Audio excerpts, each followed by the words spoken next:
Hindi po talaga tama na hikayatin ng sibilyan, ng mga politiko na mayroong mga ibang interes ang ating military para lang mag-aklas o iwan o umalis sa suporta sa ating kasalukuyang administrasyon. Tandaan po ninyo na kahit na sinong presidente, ang military dapat hindi ginagamit at hindi nagpapagamit. Dahil sila ay mga professional organization na ang kailang sinumpang tungkulin ay sa ating saligang batas at sila ay susunod sa chain of command at commander-in-chief. Kaya yung gumagawa ng panawagan na nanghihikayat sa military, malaki ang kasalanan at yan ay pang-aabuso at nakakasira sa moral ng ating mga sundalo. Kasi pag ang isang politiko o isang sibilyan o anumang organization na ayaw sa kasalukuyang gobyerno pero hindi naman nila kaya mag-isa o kanilang grupo kung ano man ang gusto nilang gawin sa ating pamahalaan. Tapos gagamitin ang pagkakataon, ipanawagan, kumbinsihin ang military na sumali sa kanila. Yan po ay walang kabutihan may tutulot sa mga mamayan. Kaguluhan, desperadong galaw, at makasariling galaw. Kasi kung ikaw ay mayroong problema, mayroong kang hinaing at gusto mong mangyari, kung hindi mo kayang mag-isa o hindi nyo kaya, di tumigil kayo. Bakit nyo gagamitin pa yung mga institusyon tulad ng militar at pulis na nananahimik at nagtatrabaho bilang mga sundalo at kapulisan para sa bayan? Kaya ko po ito pinag-uusapan at binabanggit. Kasi palaisipan po talaga yung ginawa ni Colonel Audi Mungao ng Philippine Army. Isipin mo, senior official yan, full colonel, malapit na mag-general, nasira pa. Posibleng kaya siya nag-decide na siya ayaw ng sumuporta kay Pangulong Marcos, maaring na-influensyahan siya nung panawagan ng mga politiko at organisasyong ayaw sa kasalukuyang gobyerno. Na hindi niya naisip kung doon siya naniwala na hindi naman sila maisasalba at matutulungan kapag nagkaroon ng problema. Katulad ngayon, si Colonel Mungao ay tinanggal na dyan sa Training Command, Training Development Center ng Philippine Army. Floating na siya under investigation. Pag napatunayan at hindi niya na-justify na siya walang kasalanan sa chain of command, malaking malaki ang kanyang problema. Sa posisyon, lalo siyang hindi mapopromote. Makakasuhan pa, baka ma-dismiss pa, at mawala ang benepisyo. Ganong kasama. So ako kasi personal akong naniniwalang hindi lang sariling diskarte ito nitong opisyal na ito ng militar. Baka naengganyo ito ng mga fake propaganda ng Duterte camp, anti-Marcos camp. Nakala niya, pag siya ay nag-umpisa ng pag-withdraw ng support, may susunod sa kanya at makakatulong sa kanya at makakatulong sa grupong nananawagan. Nagkakamali ka, Colonel. Kasi mula nang gawin mo, wala namang sumunod na military, ikaw ngayon, floating na under investigation, problema na yan. Dama yung pamilya mo kasi sayang yung serbisyo mo ng ilang taon. Kung tuluyang mawawala ka serbisyo at mawala pa yung benepisyo. Kasi mabigat po yung pag-withdraw ng support. Maliban na lang kung bibigyan ng consideration ng militar ang iyong ginawa.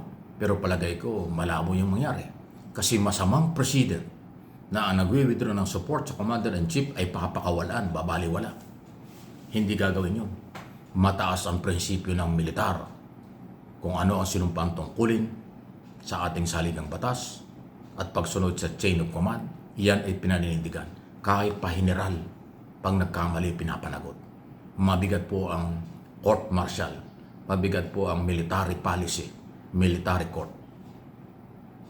Dahil yan ay hindi kailangan sa regular court, military court, court martial ang binabagsakan ng mga opisyal ng militar na nagkakamali at lumalabag sa kanilang mga policy.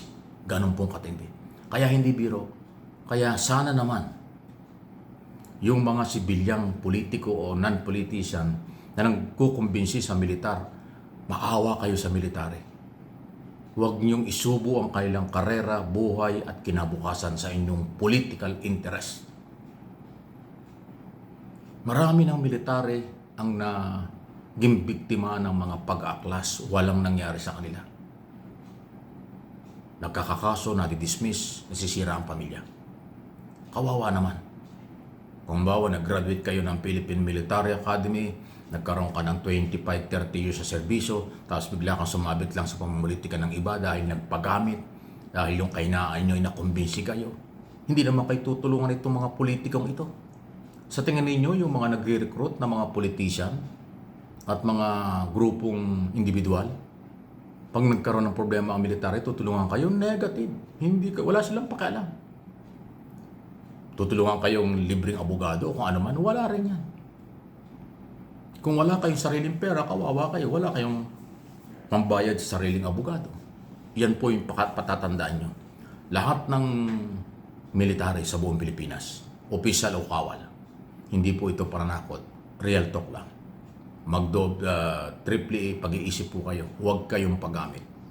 Dahil kayo gagamitin lang ng mga may interest pang sarili. Maging ang ating kapulisan. Itong nangyari kay Colonel Odi Mungao ay isang malaking halimbawa sa lahat ng kinaukulan sa Santang Lakas at PNP na pagka ganito ang sitwasyon, problema ang kakaharapin pero wala kang suportang matatanggap mula sa kawal, mga opisyal ng militar at mismo dun sa mga taong nagre-recruit na kayo ay bumaliktad at mag-withdraw ng support. Hindi ko sinabing inutusan. Hindi ko sinabing nagpagamit si Colonel Mungao sa mga politiko. Posible lang dahil baka nagbabasa siya ng mga propaganda, destabilization sa social media ng mga anti-Marcos camp, baka na-influensyahan siya doon. Ingat po kayo. At kung yun ang mga dahilan kung bakit nangyari yan, iiwasan nyo. Huwag kayong manood at makinig sa mga destabilizer. Baka maengganyo kayo, mapapahamak lang kayo. Militar at polis. Ang katapatan sa batas, saligang batas, at Commander-in-Chief, at chain of command, yan ang mayroong magandang kinabukasan at marangal na sundalo. Walang sundalong nagtagumpay na magpagamit sa politiko. Walang sundalong magtatagumpay na magpagamit sa individual sa labas ng organisasyon. Kasi ang militar at pulis non-partisan.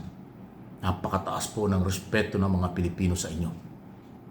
Napakataas ng paghanga namin sa inyo bilang mga sundalo na nagbibigay ng 100% na suporta sa gobyerno, proteksyon ng mamamayan at ari-arian.